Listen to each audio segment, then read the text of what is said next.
Hello, class. We're starting a new topic. The lecture today is going to be on sound isolation. It says transmission loss here. That's a big part of that. We'll define that soon. Let's start with this figure from the reading assignment. This just shows what's happening when sound reaches a partition. So maybe I should even back up.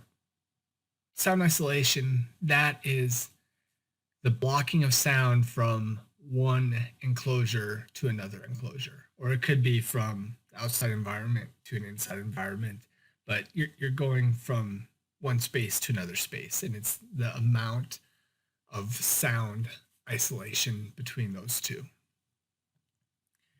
So here we have that partition that separates the two spaces, and we have incident sound. We have a certain amount of sound coming towards this partition. That incident wave, three things happen to it. So first, some of that energy is going to be reflected. Second, some of it is going to be dissipated in the partition. And we see that sound energy is going to move it a little bit, and we have some damping here, so energy is dissipated. And then finally, part of it's going to be transmitted through. I wanted to add in here, conservation of energy is followed. It's likely an obvious thing. I put this in here for a couple of reasons. One, it's just good always to think about engineering problems in energy, how much energy there is, where it goes. But also, I've noticed in acoustics that sometimes I think people can question if the equations are actually following this. Like I doubt anybody doubts that the conservation of energy is not being followed. But sometimes you have an incident wave, there's a significant amount that's reflected, there's a significant amount that's transmitted through, and that some is dissipated in the partition as well. And just the levels of what's transmitted and what's reflected, I think has led some people to question are these equations satisfying the conservation of energy? And I just want to assure you that they are. I think the reason why this question might arise in acoustics, it just has to do with the logarithmic nature of sound. Just the way that we account for everything with decibels. When sound is coming and hitting the wall and you get a strong reflection, let's say that even if you get a big reduction in the energy, so a huge percentage is either transmitted through or reflected, then the decibel loss of that is not big compared to what your expectations would be.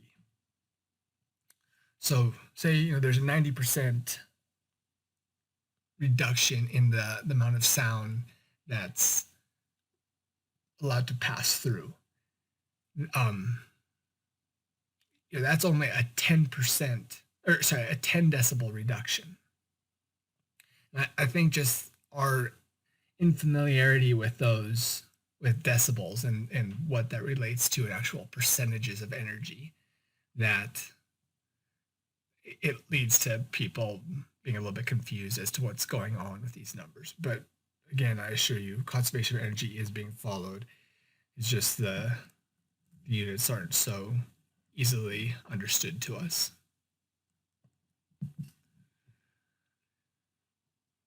Now, a few definitions. First, we have the transmission coefficient, tau. So this is the ratio of transmitted to incident intensities. It's the coefficient that measures how much sound is being allowed to pass through relative to how much sound hit that partition. And then sound reduction index. The reading assignment uses R, and R is specifically for sound reduction index, but it's also known as transmission loss. And for that, TL or STL, sound transmission loss, they're commonly used. And in general, in the US and Canada, transmission loss is prevalent, but the rest of the world uses sound reduction index.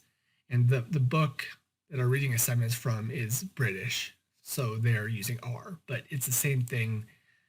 If you're working in acoustics, you should know that they're the same thing. You'll be using data from Europe, and you'll see R, and just know it's the TL.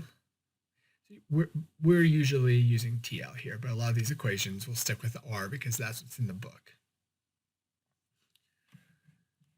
The sound reduction index R, the equation for this is 10 times log the inverse of the transmission coefficient. So at the inverse of the ratio of how much is being allowed through, we're getting how much that partition is blocking the sound, how much it's prohibiting it from transmitting through. I've been having troubles with these videos. This is not the first time I've recorded this video. I let it process 12 hours for it just to finally tell me there's something wrong with it, and there was nothing wrong with it. It's just their processing.